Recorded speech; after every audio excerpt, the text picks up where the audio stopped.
give our honest opinions on the 49ers quarterback situation right after this.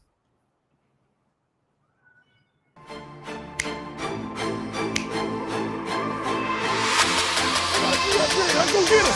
Let's go get him today, man. Let's go. Hey, double down, 3, 1, 2, 3, dominate.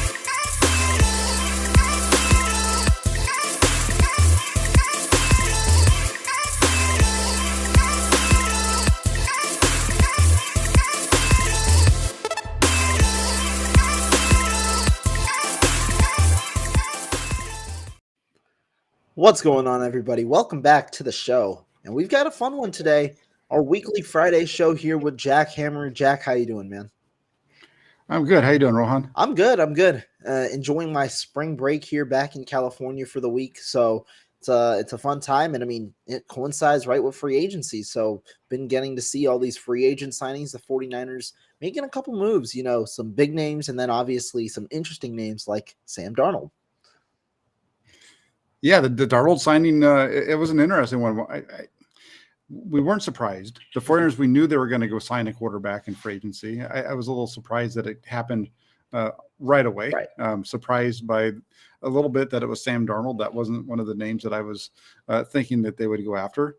And then you look at the contract, and it makes it even a little bit more of a surprise the way that they structured that. So overall, it definitely has been a interesting start to free agency for the 49ers. And you talk about the surprise. So let's start there.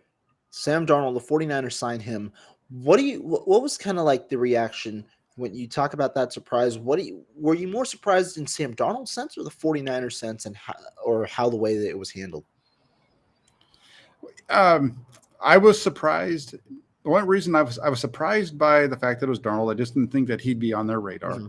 I shouldn't have been. I should have known he would be, considering there were a lot of rumors back in 2021 that Darnold was the guy that the 49ers would be interested in prior to the trade up to in the draft that year, because the 49ers, everybody kind of felt like 2021 was going to be a new quarterback year for the 49ers, and Darnold was one of the names that was mentioned then. So shouldn't have been surprised by it. The contract when it first came out, $3.5 million, guaranteed $4.5 million, and then that wasn't a whole lot. But then when you start to hear the upside of 11.5, that's when it's like, what's going on here? Why is there this much upside? So I think that's kind of what piqued my interest. And then you start to kind of dig into Sam Darnold a little bit. And I had done a film review with Grant Cohn back in 2021 over on his channel on Darnold. That was because, once again, he was expected to possibly be an option for the 49ers. And I think that, I know myself, I think we both came walking away from that with saying, I don't know about Sam Darnold, but even more so, I know we both came away from saying, holy crap, what the hell are the New York Jets doing in that offense? That's awful. So you kind of start to put all those things together, and makes this maybe a little bit more of an intriguing decision than would have thought otherwise. I agree. I mean, if I'm being honest, my initial reaction was more so surprised on Sam Darnold's behalf. I thought it was a good signing by the 49ers, and we'll get to that why.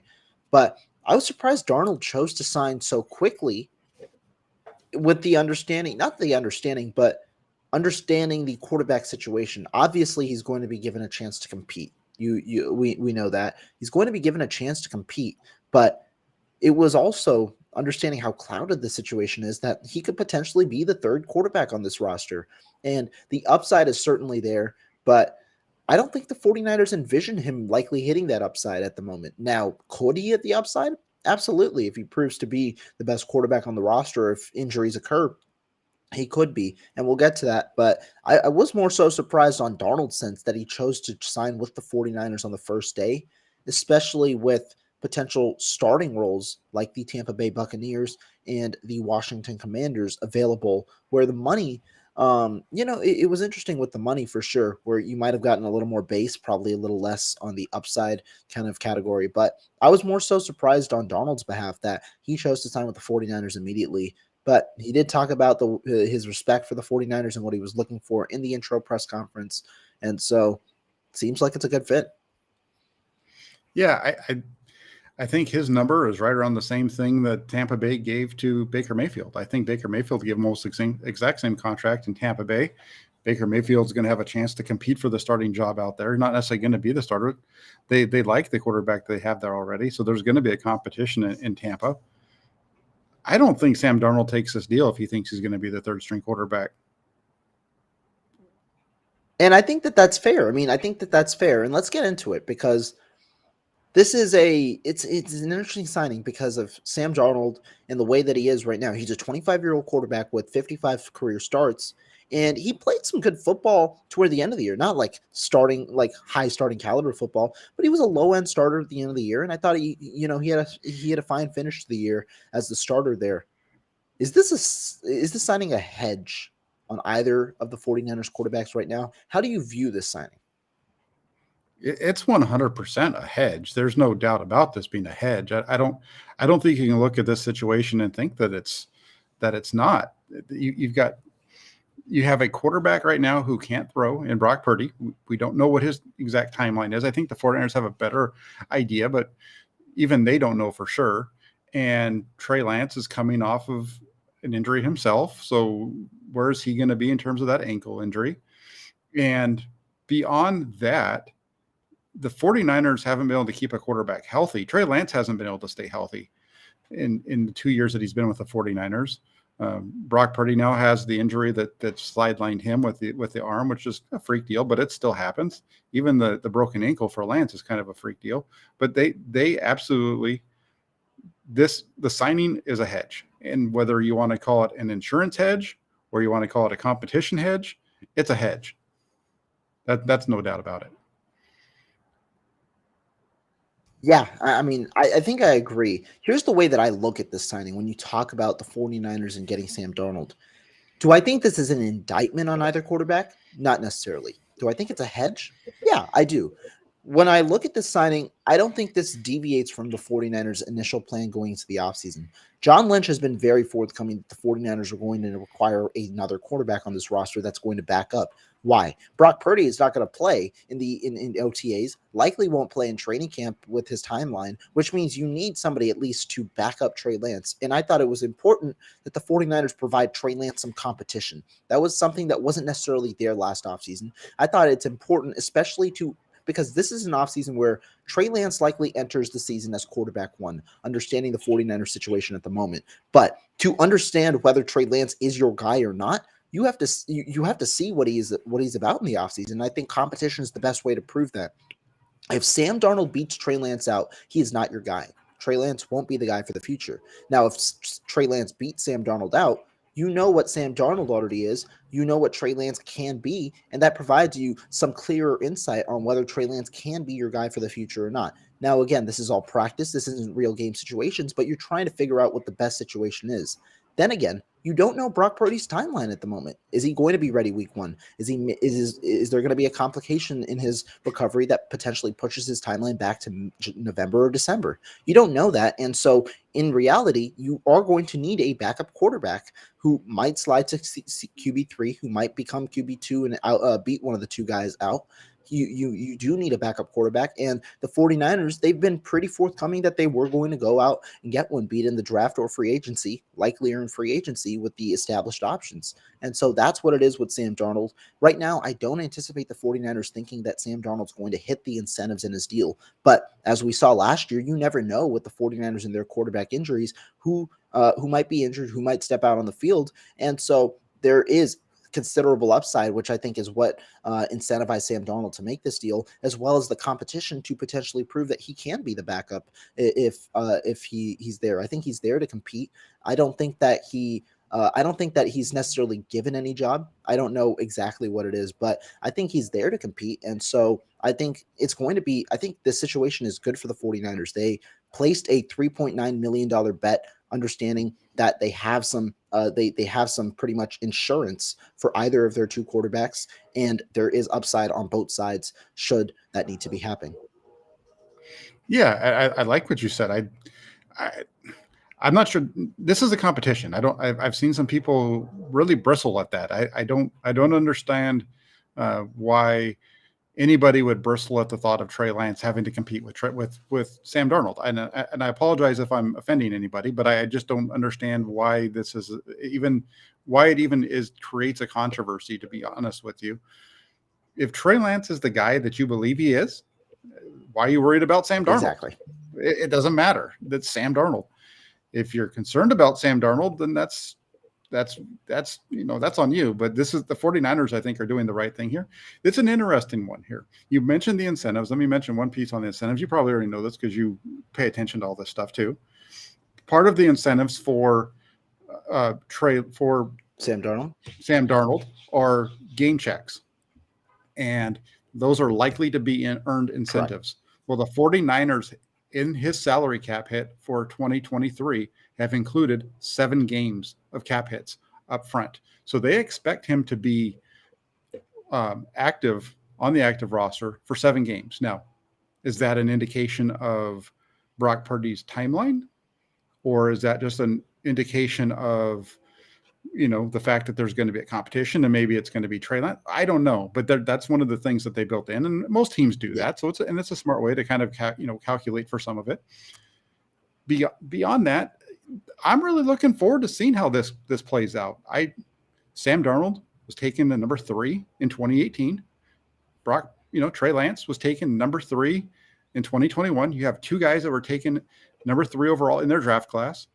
You have 2 quarterbacks who, if you watch them play so far, if you turn on their film, they are very similar quarterbacks. Mm-hmm. You see some really good things, and you see some things that really aren't good. Mm-hmm. And so they're very similar from that standpoint as well. And, we'll see how this all plays out. Sam Darnold has not played with anybody he has not had a coach close to Kyle Shanahan in his career yet, right? That's just the facts. There's a reason why Adam Gase is out of the league.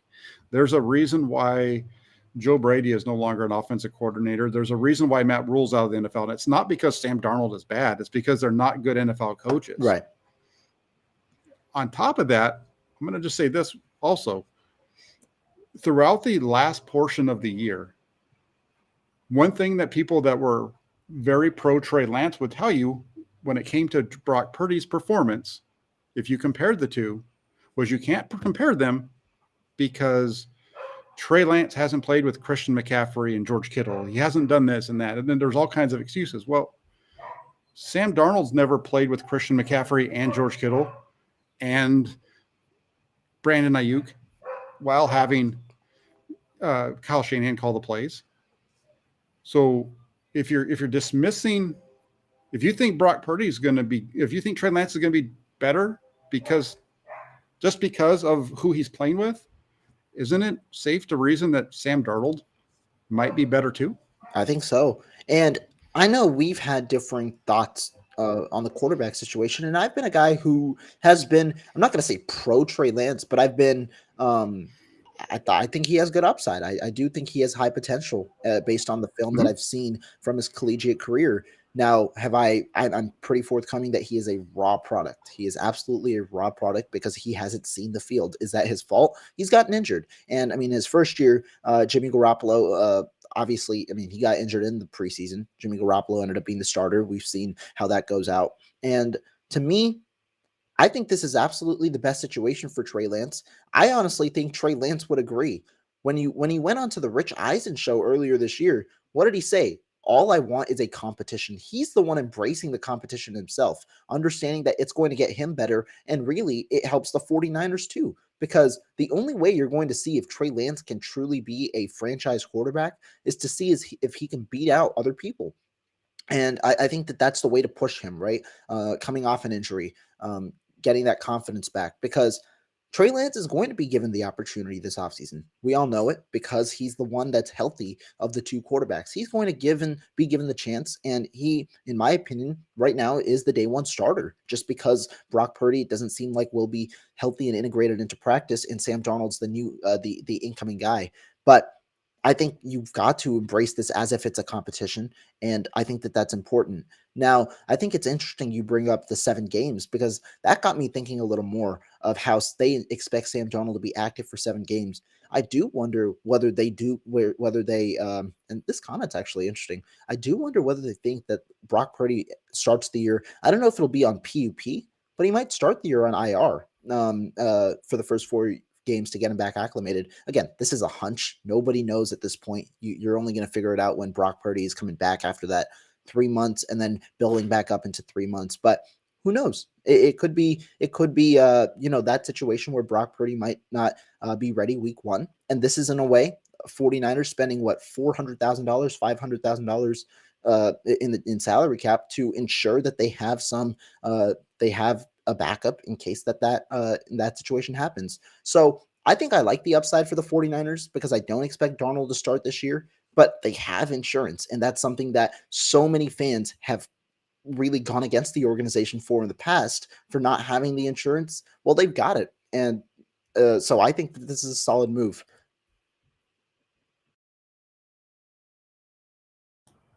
Yeah, no, I agree with you. I think it's a solid move. I like a lot of what you're saying. Again, you look at the 49ers are in the situation where they have 3 quarterbacks on their roster right now. Kind of, we've both said, 2 guys were taken number 3 in their draft class, and a guy that was taken in the 7th round who outperformed both of them when he got a chance. And they go into this season with those 3 guys taking up a total of just over $14 million in cap space. And on top of that, they're not in deep with any of these guys when it comes to salary moving forward. If Trey Lance doesn't fulfill that potential that you talked about, because it's clear you're blind if you don't see potential in Trey Lance, right? Exactly. You're blind if you don't see the potential in it. Now, but potential's different than what the floor is. What you actually put on the field, right? There's potential where you can see it. It's right there. There's a really nice play, but the next couple, but that stuff needs to be consistent, and he needs to be able to play to show that. And he hasn't been able to stay healthy. And so we don't know who Trey Lance is. Nobody knows who Trey Lance is right now at all. I agree. And he needs a chance to play. He needs a chance to compete. Totally agree with that. We're going to see what Darnold is. In terms of Brock Purdy, we don't know. Hey, maybe he's Nick Mullins. Maybe he's back in time for training camp. Maybe he's going to be in Santa Clara. He's going to be working directly with the 49ers strength and conditioning staff during his throwing program. They're going to be monitoring him closely. So it's not like he's going to show up whenever he's finally ready to play and they're going to be like, hey, Brock, can you throw the ball? They're going to know all this stuff already, right? By the time that they get to that, because he's going to start throwing somewhere around 3 months. Could be, again, Nick Mullins was a little bit ahead of that. He was ahead of the curve the whole way through. That's the one thing with this. We don't know what's going to happen for sure. But when you look at the 2 most recent UCL injuries that I'm aware of, in Jake Delhomme and Brock Purdy, guys that actually had to go through the surgery. Purdy you mean Mullins, right? Excuse me, Nick Mullins. Mullins had the internal brace done. He was cleared 5 months after surgery. And then we know the other one, Jake Delhomme, he had the full Tommy John. He was cleared 7 months. So it's just different in football. We'll see how the player's body reacts. And he might even be back sooner. He might be back later. But regardless, the 49ers are in a really good position here because they have 2 guys that are going to, I think, compete their asses off. I know the question was asked yesterday. They were trying to bait Sam Darnold to say that he was told he was going to compete. I think he wants to compete. I think he's expecting the competition. He did say that he's ready to do whatever it takes, whether it means sitting on the bench as the backup or starting, right? So he's going to be that. He is there to try to push everybody. And if he can win the job, he wants to win it. And if you walked away from that press conference, I know he didn't just outright say, I'm going to compete for the starting job. If you aren't reading between the lines, I think you're missing it here. No, I agree. I do agree. And when you talk about the situation, I went on the Ryan Hensley show this morning and I said this. Right now, the 49ers, with their quarterback situation, they're hedging their bets on Trey Lance and his potential. But they've also got the understanding that when you look at the way that they're structuring contracts, they're essentially going all in. They're pushing their chips this year. Because when you look at next year, that's where there's a significant spike in several of the salaries or the cap hits of contracts. Javon Hargrave goes from $6 million to $15 million. Armstead goes to $28 million. Deebo Samuel makes $28 million next year. Really, all the 6-7 major contracts that the 49ers have, there's a significant amount of money being pushed towards them next offseason in terms of cap hits, not the cash, but cap hits. And I think that the 49ers understand that, meaning they've got to win this year. And potential is a good word, but the only thing that's important right now in winning this year is the floor. And so what they're betting on isn't Trey Lance's potential, but his floor in week 18, which should be undoubtedly higher than his floor in week 1 if he continues to progress throughout the season, as his potential indicates that he can. But again, it's what happens week 18, whatever the quarterback it is week 18, because the 49ers with their roster are going to make the playoffs regardless of who plays at quarterback. I think I can be confident that even if Sam Darnold is the quarterback for the 49ers this year, they could make the playoffs as a wild card team because of how their team is constructed and because of how the 49ers have played. It might be tougher, but I think that they can make the playoffs in that regard. It's whatever quarterback can really get you there with their floor in week 18, and that's what they're betting on in Trey Lance. Yeah, and we'll see how it works out. I do think that they're pushing as hard as they can to have the best team on the field. I don't know if I buy into that they're all in on this season, and I get the cap hits that you're talking about, but I'm pretty sure if we went back and we looked at those cap hits, right. like Eric Armstead's a tougher one because of his age, but I bet you if you look at like the cap hit of Deebo Samuel, for example, that's set up and it's probably right for a restructure. That's one of the things the 49ers do, right? Yeah. You see it even in the Javon Hargrave's contract. They do these deals and they set them up. They usually don't have to go super high on their bonuses. And it's a lot of the money is built into salary, and they give themselves a really good cushion between salary and bonus money. And then that's how they restructure. We saw them do that, right? And they did that.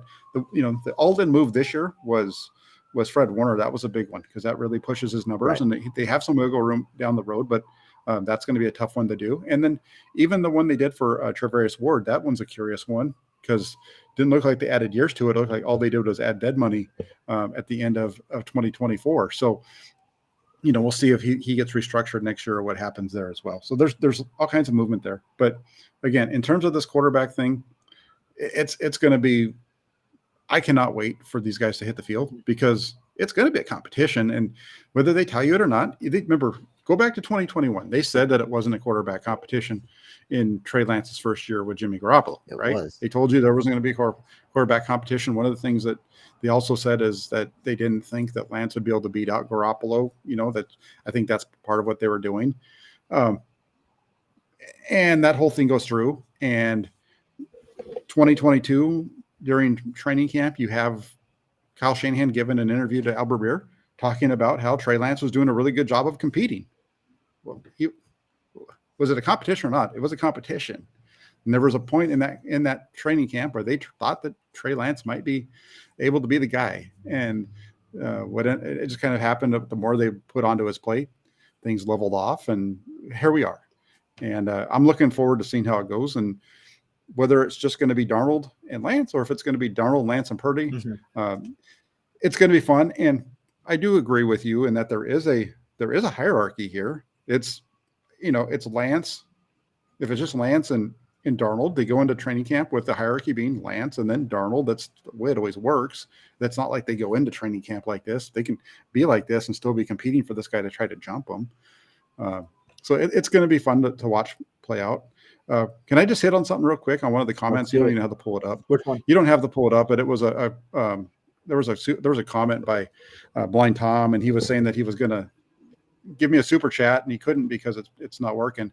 I'll mention it yesterday on my stream. I'll mention it now. My channel got demonetized over the weekend, I'm not exactly sure what it is. So I'm working on that. So it's probably going to be about a 30-day period without me being able to have monetization on my channel, but that's okay. My big thing right now is over these next 30 days to kind of rebuild the channel, looking at doing some rebooting of some of the things I'm doing. You might see a totally different channel for Inside the 49ers with Jack Hammer moving forward over these next few weeks. So I want to say thanks to everybody that continues to support the channel, support me. we'll make it through this 30 days and come back stronger than we were before. That's what you do, right? Exactly. Hey, the 49ers, we talk about 49er free agency. One of the things that you talk about here is Javon Hargraves, just to kind of get off the quarterback situation for a second. You know, talk about Javon Hargraves, and I put it out there myself, and other people have too. Why not just stick with Buckner?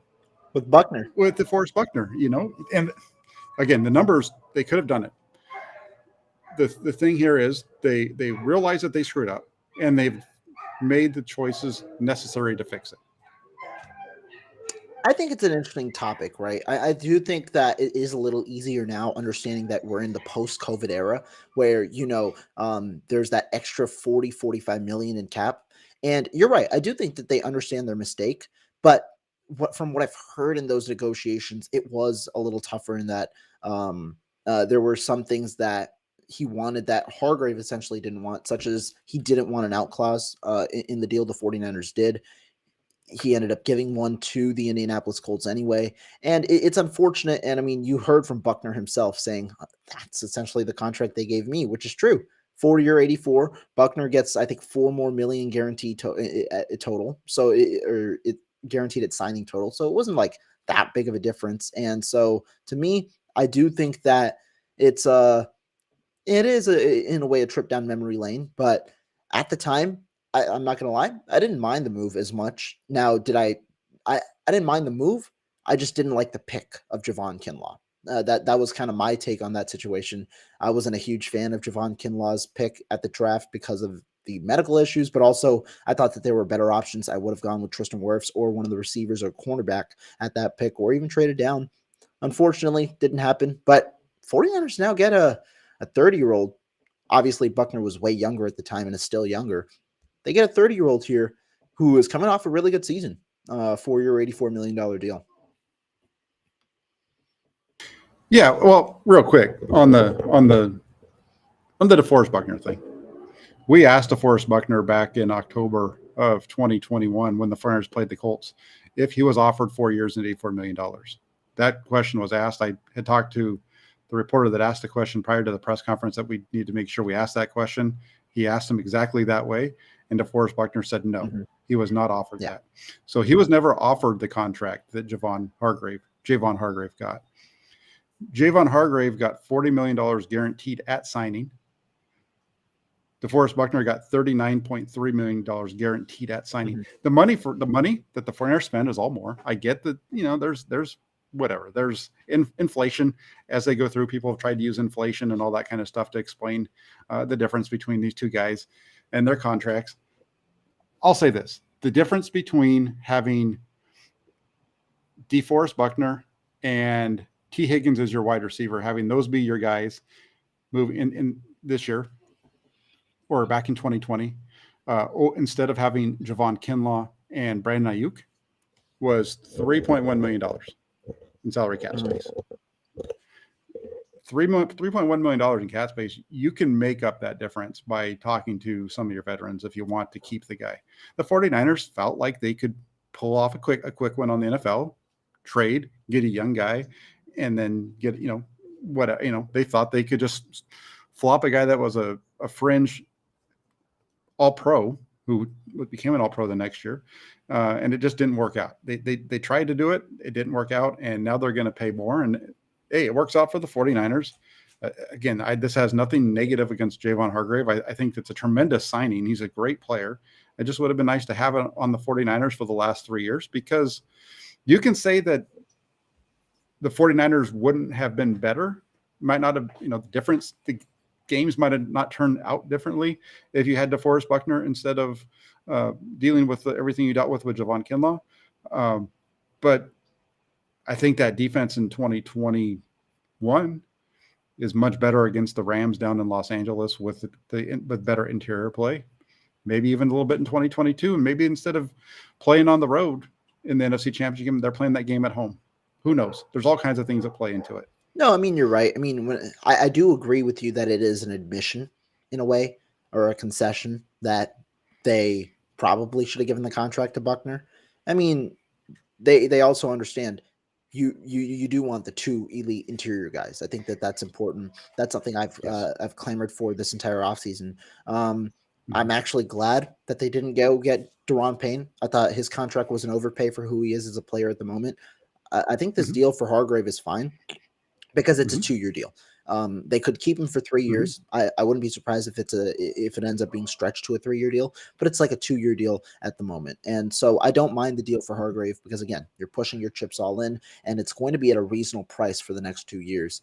Surprised Hargrave didn't get more guaranteed money elsewhere, but it's a strong deal for the 49ers. It's a good deal for Hargrave to now come to this team. And it's, again, you now get those 2 pieces on the interior, but it also adds to the versatility because with Javon Hargrave on the inside, if you're comfortable with one of your other defensive tackles like Aaliyah Davis on early downs, you can kick Armstead out to the outside on early downs, or even if you want on later downs. But you could kick him as a bigger run defending edge because he's a good run defender, and you could have different lineups because before it's a lot of kicking outside in because you have a lot more. You have an abundance of edge rushers, not as many talented guys on the interior. Now you've got the talent on the interior with 2 really good interior players. Yeah, that's the thing that you really like about this is that Hargrave has that ability to play different spots across the line. He's a proven pass rusher in terms of either sacks or just pressures overall. He's going to take pressure off of. He should help out both Eric Armstead and Nick Bosa and maybe even Drake Jackson on the other side because now you've got 2 really good guys in the middle between him and Eric Armstead if Armstead can stay healthy. And the other part to like about Javon Hargrave here is that he's played over 700 snaps the last 2 years. Correct. And prior to last year with the injury for issue that Eric Armstead had early on, he'd been on that path as well. And the same thing with Nick Bosa the last couple of years. So you have 3 guys at least across that defensive line right now that can play almost 70 to 75% of the snaps. That's a lot more than what they had last year. And it allows you to have your depth maybe not having to be. They have really good depth. You look at the way this line's already set up. One defensive edge is really all they're looking for. I think Javon Hargrave and what they brought in here is an increase, and he makes their defensive line today is better than their defensive line at the end of the season. I think so too. And I think that leads to a point of, are the 49ers better right now? Or sorry, are the 49ers better in 2023 than 2022? And we can start there with the defensive line because when you look at where the 49ers were at the end of the year, right? They're starting Ebukam, they're starting Bosa, they're starting Armstead, and then they're starting Javon Kinlaw. Hargrave is a clear upgrade over Javon Kinlaw. And I think the 49ers right now, the 4th starter would be Drake Jackson, but they have, I think that just the ability to have 3 really elite every down players, I think trumps what the 49ers had with their rotation. And it's also an understanding of when you look back to 2019, they had every down players at all 4 starting positions. That played a huge role into their going to the Super Bowl. Last year, their defensive line was good and the rotational players filled their role. It's just that role is much different than being an every down or a 3-down player. It also provides you more versatility because I'm not going to say the 49ers are telling their hand, but you're also not necessarily, because you've got guys that can play against the run and the pass at a high level. And I think that that's important. The 49ers also understand that, and that's what's shown here with this Hargrave signing.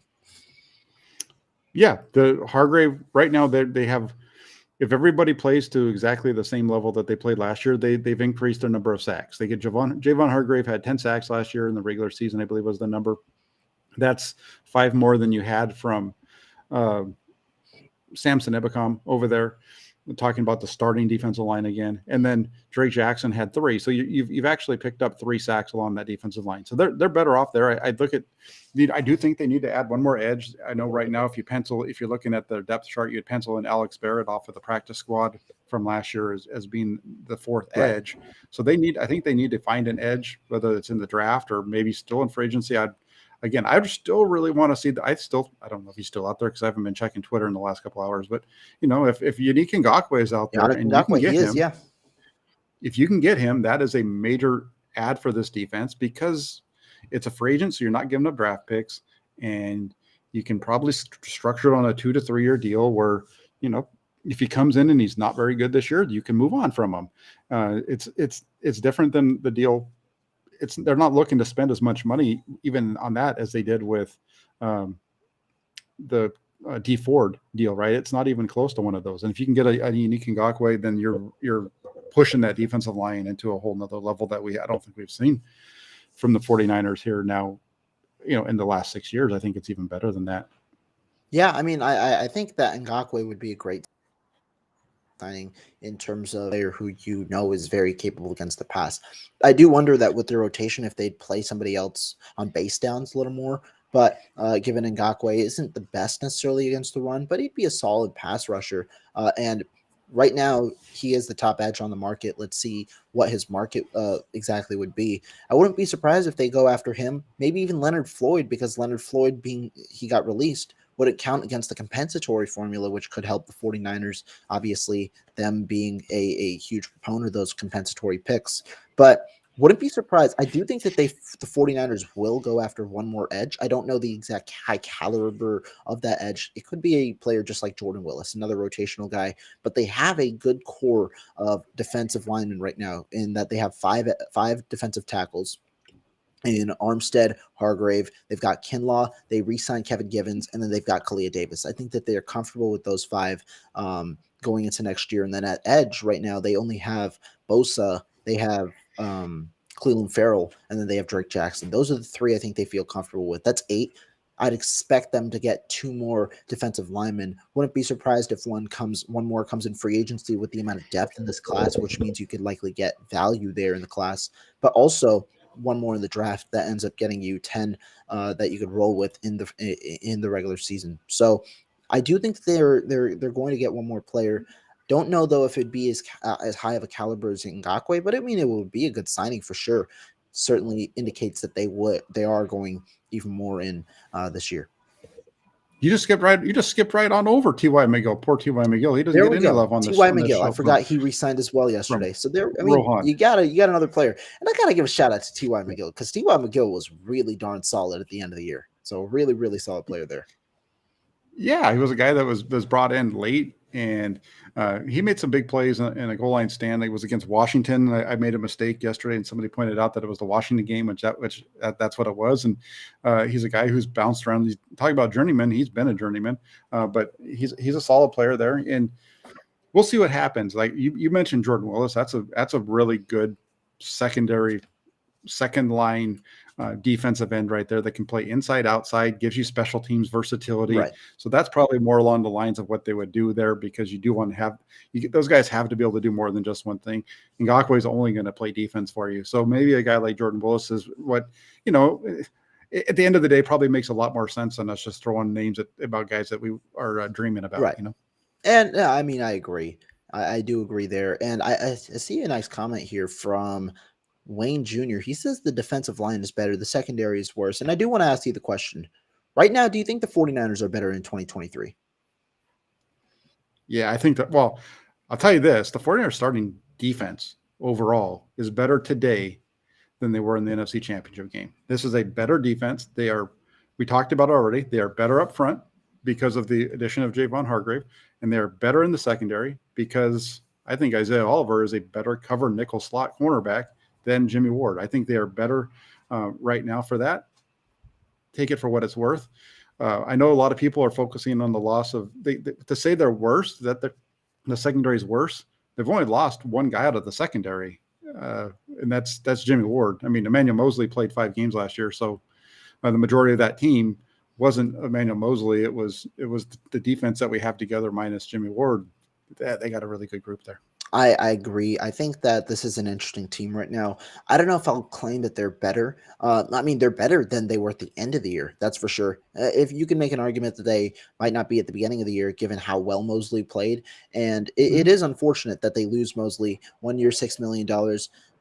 While I would have made a push to sign him, and I think he would have come back if it was a similar deal, I don't know. I can understand why the 49ers go elsewhere. Because right now, what do? They re-sign Oliver. They sign Oliver, who is probably $3 to $4 million. I think it's $3.5 million cheaper, and I think it was a 2-year deal. So the structure might be even a little more cheaper this year. But you get a cheaper option there, which likely gets you another player or two that you can add as impact players on this team. But I can understand why because you do like the progress that Lenore made, and you can't necessarily guarantee Emmanuel Mosley a starting job after what Lenore did on the outside. Was Lenore an elite player? No. But do you want to stunt his development if you believe he can be an outside corner? I don't necessarily think you want to make that guarantee. And so I think it's understandable. I think Emmanuel Mosley's trio that I just named, but I can understand why the 49ers do what they did. And the defensive line is definitely better, regardless of whether you think at the beginning or the end of the season. The defensive line is definitely better with Javon Hargrave there. You do lose Omenihu and Ebukam, but again, they were rotational players for the 49ers. I think Omenihu is the bigger loss in terms of his pass rushing talent, but you do hope that Drake Jackson can make the second step. I think this is right now they have confidence in him. Lynch said it at the combine. You do have confidence in him. If he can become a 3-down player, that's really good. But if he's just an edge rusher, then if he can produce in a way similar to Drake Jackson, get a little stronger while also being more fit towards the entirety of the year, I think that it does help for the 49ers. And so to me, I don't think that you can necessarily claim I think you can make a claim on both sides, depending on where you're looking at the 49ers. But I do think that what they've done this offseason is a good way for them to build a roster with the losses that they've had. Yeah, and I think the reason that they didn't match the deal with Emmanuel Mosley is, it's one thing to do that with a guy like Jason Verrett for a couple $1 million. It's another thing to do that for $6. That's correct. Emmanuel Mosley was a very, very, very good cornerback when he was healthy, and that last part can't be overemphasized enough. The when healthy part, because he missed so many games, and I think that's one of the reasons that you don't spend that kind of money on that player, is if he's not going to be healthy all the time. $6 million for a rotational guy in the secondary, that's a lot of money, and so that's why I think they went in a different direction there. Again, Emmanuel Mosley is a heck of a player. Undrafted free agent, great find, but you can't stay on the field. It's a problem, and that kind of goes along the same lines with our discussion earlier with the quarterback situation. No, I agree, and I mean, it is tough, and I'm actually happy for Emmanuel Mosley for this move, because I think that he can prove that he is a cornerback one in the NFL, and this is the perfect opportunity to do so. It's a bet on himself, because he's now going to be the cornerback one in Detroit on an ascending team that could rely on its defense a good amount more, because the defense was atrocious last year. If you get a better defense and even average defense, that's going to set Mosley up for a really good payday next offseason after he proves that he can play at the level that he played this year. And so I'm definitely happy for Mosley on that end. But you talk about Oliver. He's an interesting signing for sure. He's a nickelback, and I think that a lot of people are questioning the signing because he was a second-round pick and didn't live up to expectations early in his career. But I think he's found a better footing the last 2 seasons as a nickel corner rather than playing on the outside where he did earlier on in his career. He's a good run fit guy, which the 49ers clearly have an affinity for. And then he's also he's a pretty solid player in coverage. He's not going to be an elite player, but I think he's a good fit for this team. Yeah, that's 100%. He, University of Colorado dude, played with Akella Witherspoon, a guy the 49ers drafted in the second round the year before he came out. Struggled in his first 2 seasons playing on the outside in Atlanta. They moved him inside in 2020, immediately played better. 2021 tears up his knee 4 weeks in, and he's out. He comes back last year after week 5, playing inside almost exclusively. Plays at a much higher level, allows a pass rate of about 72 point something. No touchdowns, 1 interception. You just look at his number from the slot last season. Plays at a very high level. There's a lot to like there, and he has really good movement. And as long as he stays healthy, which I don't think has been an issue other than the 1 year, the 49ers are going to be in a really good spot.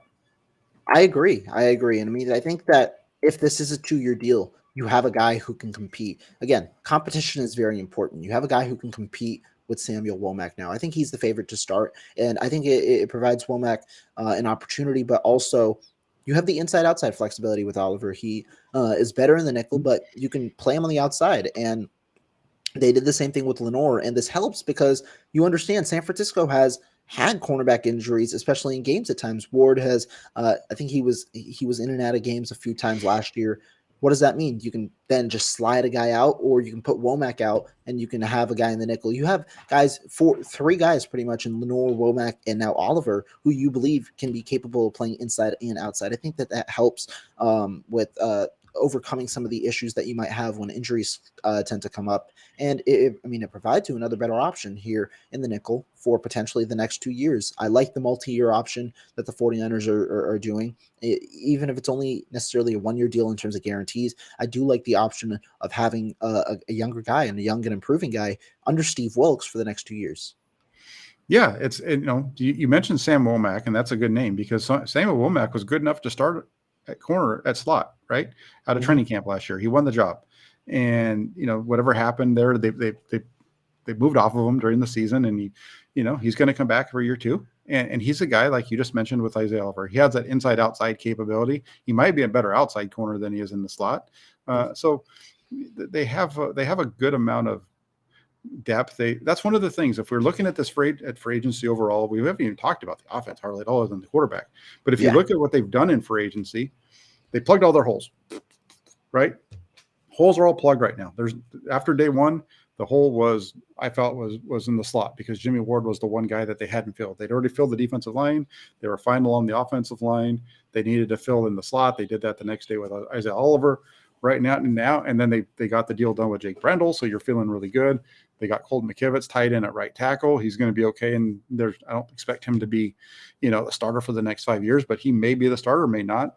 We know that the 49ers can win and get to the NFC Championship game with a guy who probably about that same level as a Colton McKivitz. Right.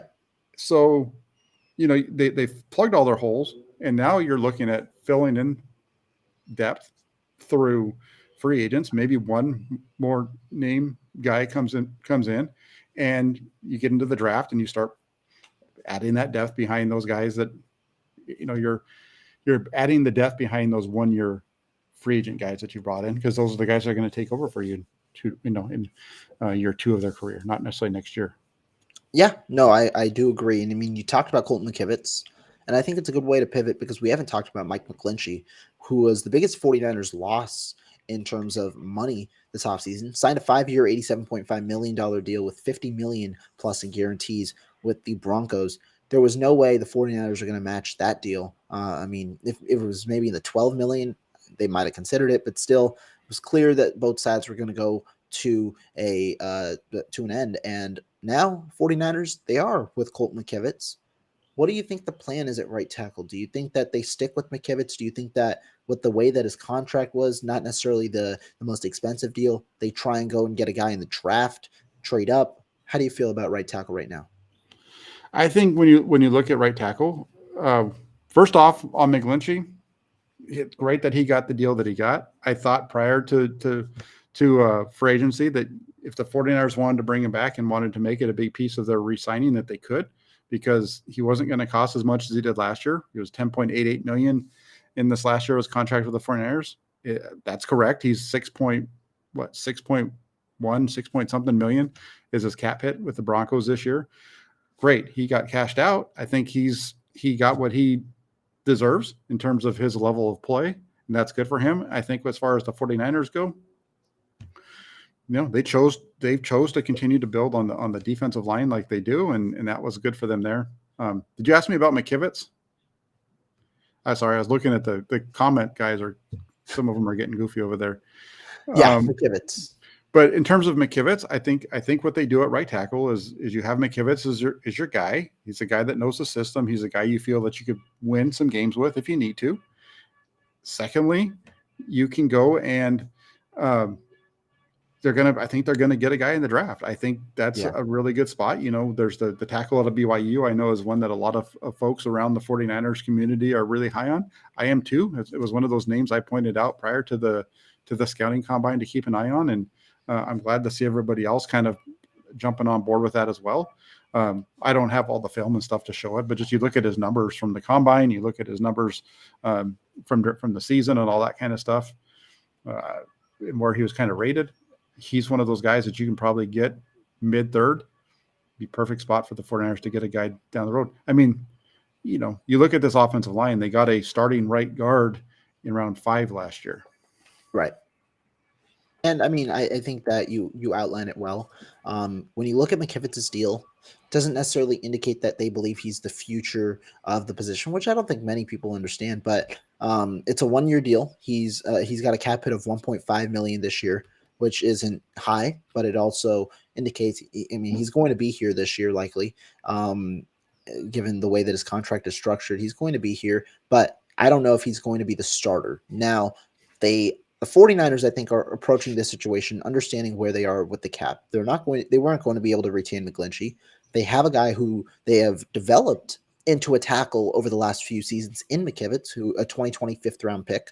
They developed him now into a tackle who they believe can start probably. He'd be a low end starter. He wouldn't be anything necessarily I don't think he'd be a top 10 tackle or anything like that, but I think that they believe he can start. However, I do think that the priority is still to address that right tackle position in the draft because, like I said, this is a 1 year contract essentially for the 49ers. They can cut him next year with a $500K dead cap hit. Even if it's a 2 year deal, they might view McKivitz as a swing tackle like they did last offseason, who can plug and play, understanding his familiarity with the system, can plug and play at either left or right tackle. And so I think it's an integral move to go ahead and figure out who the right tackle of the future is going to be.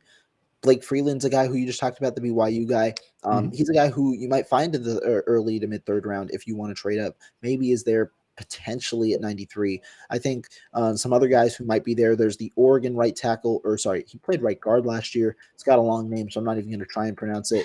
Solid player there. That I think that he could potentially be in that situation. Me and Marco were talking about him, and I mean, if you want to trade up, the top 6 tackles, I know there's a drop off probably after the top 6, but those top 6 tackles, if one of them are there in the mid to late second round, if the 49ers believe they have enough capital and are willing to make the move, understanding that they have 11 draft picks, you go ahead and make it, I think. So there are a lot of options. The 49ers have the flexibility, but they've got an option right now. Doesn't mean he's going to be the option come week 1, but they've got an option who they believe in right now is how I view the situation. Yeah, I'm with you. Everything you just said right there is kind of what is. I'm there. The McKivitz is your right now, and you're going to get a guy for down the road. Yeah, I agree. And I think that answers the question about people asking, do we draft right tackle? I do think that they draft right tackle. I think they could have last offseason. Maybe they were thinking about it again. I saw a tweet from Brad Graham earlier today how Abe Lucas would have been a guy who they could have gone after in the second round. And I think, I mean, when you look at it from that perspective of where the 49ers have looked to draft early on to fill positions, they could have potentially gone after that position last offseason, groomed a guy, and ended up having him be the starter. Of course, it isn't the case. So I think they look to address the tackle for sure this offseason. Yeah, they're not done. They're not done. They're going to get somebody there. I would like to make up the offensive line. You're bringing, it's going to be, think about where we are now compared to a year ago at this time. A year ago at this time, you didn't know who the center was going to be. You didn't know if the left guard was going to be worth the darn. You didn't know who the right guard was going to be. Was it going to be Brunskill or who was that going to be? You weren't sure if Mike McGlinchey was going to be healthy because he was coming off of a torn ligament, which one was it? The torn quad ligament. So you weren't sure, or tendon, excuse me. You weren't even sure if he was going to be able to come back. And now flip the page forward a year and you have 4/5 of your offensive line coming back. Your center, take whatever you want to say about the center. The guy in his first season as a full-time starter was named to the Pro Bowl alternate in year 1. He's coming back, and it's safe to assume, I think, that group is going to be better because they're all played together. And I know Spencer Burford didn't play all the downs last year because they rotated him with Daniel Brunskill, but I think that was by design as well. Let the guy rotate himself in, and now he knows what to expect when he goes into his first year as a full-time starter. Yeah, no, I do agree there. And I mean, 49ers, I like what they've done this offseason so far in that they've made moves to fortify the roster, but they also haven't dipped too far in the restructure pool to where they might be screwed later on. I don't think that, like, they haven't touched Trent Williams' deal, a guy who's pondered retirement. They've already done George Kittle's before and Ark Armstead's before, haven't gone with those deals. Remember, they still are. Christian McCaffrey is likely to have some change in his contract, given he has no guaranteed money over the next 3 years. There's likely going to be some move there, especially given the respect between the McCaffreys and the Shanahans. I think that there's going to be the move there. And then obviously the big news is Nick Bosa. Who knows when that extension gets done, but that extension should clear up some money for the 49ers as well. Yeah, absolutely. And I said this before free agency, like the days ahead of time, there was just a lot of chatter about how like the Friday before free agency might be a big day to see restructures for the 49ers. And I kind of came out and said, I don't No. expect to see free restructures right now. The 49ers are under the salary cap. They can go through the first 2 days of the first 2 days of free agency, because you're not actually signing anything at that time. They can go through Monday and Tuesday without having to make any changes to their salary cap because deals don't become official until Wednesday. And that's kind of how we saw it play out. And they've done a good job now. You're right. McCaffrey would be an easy one to go to. I would say McCaffrey. I still believe that Kittle and Trent Williams, Eric Armstead, those are your four guys that you would go to if you wanted to restructure contracts, if you needed some money. The longer they have to wait to do that, the better, because kicking money down the road, you're always going to pay it at some point, but Right. let's not do it if you don't have to right now. Yeah, I mean, I think you phrased it well in that you didn't expect it to happen early. The 49ers were going to go into this offseason into free agency in the tampering period, understanding where they were with other free agents, who they could sign. And then once those, because you get the 2 days where it's not going to be official. Once they figured out who exactly they were going to sign, then you make the corresponding moves to get under the cap, because that's that's the analysis of where you are in your free agency, kind of, because like you said, Jack, you don't want to kick money down the road if you don't need to kick money down the road. It's only when you need to. So there's no reason to create 30 million in cap space and then not use the 30 million. Obviously it can carry over, but not use the 30 million there. They did it as a corresponding move. I think that's the right way to do it. Yeah, absolutely. So far I think free agency for the Flyers has gone very well. I think the team is really in a good spot right now. When you look at the number of players on the team, the number that they have left to add, I think it's only like 23 more spots to be at 90, I think is the number, or maybe 27. I don't know exactly what the number is right now. Mm-hmm. I think it's closer to 23 though. And so they don't necessarily, they have 11 draft picks. How many are they going to bring in? And, then they also have undrafted free agents that you're bringing after the draft. So you start to look at this roster right now, they're not going to build it all the way out to 90 before the draft starts. So Right. there's not a lot of moves to be made. And you look at the way this roster is situated, and they got some really good depth pieces along on the defensive side, especially the linebackers. I mean, they're super deep at linebacker. I think, you want to add some more guys to the secondary for depth. They have some guys on the practice squad that I think they like there too. There's some guys on the practice squad for the offensive line as well. I just think they're in a really good spot. I'm looking forward to seeing what they do. Like I said, Yeah. I just can't wait till we get out there and at It's minicamp. almost there, man. We got a couple months draft. As soon as the drafters are with, I want to see them roll the ball out there, and I want to see they're going to draft a quarterback here too, or they're going to sign one right after the draft, because otherwise they don't have a quarterback for rookie minicamp, and that's not going to happen. But I'm just looking forward to seeing this team start to get put together, because you look at kind of what they've done already, and it's an exciting team, especially when you compare it to what's going on with the rest of the NFC. No, 100%, 100%. But Jack, I think that's a good way to end today's show. Very fun time. We talked about the 49ers quarterback situation. If you guys missed that, go on earlier in the show. We talked about the free agents. We talked about the 49ers, where they are now, and why it's not really a time to panic. Any last thoughts before we head on out? No, I just want to I agree with you, and I just want to say thanks to everybody over in the comment section who tuned in. I do have to say, I think Rohan and I got to be a little bit better about moderating the comment section. I know there's a couple of folks over there who have been just going after each other the whole time, and then there's some folks that aren't liking that. So we just need to, whatever. Our comment section, Rohan, has turned into Lance versus the world. Darnold Darnold, Lance versus Purdy. Guys. I don't know. I'm gonna bite my tongue before I repeat what I had to delete off of Twitter the other day. Yeah, we will moderate that better next time. But all of you guys that did contribute to our talk today, we really appreciate it. Thank you guys so much for your guys' contributions. Jack, as always, I appreciate you. And guys, we'll be back next Friday with another fun show. So stay tuned. Keep it locked in.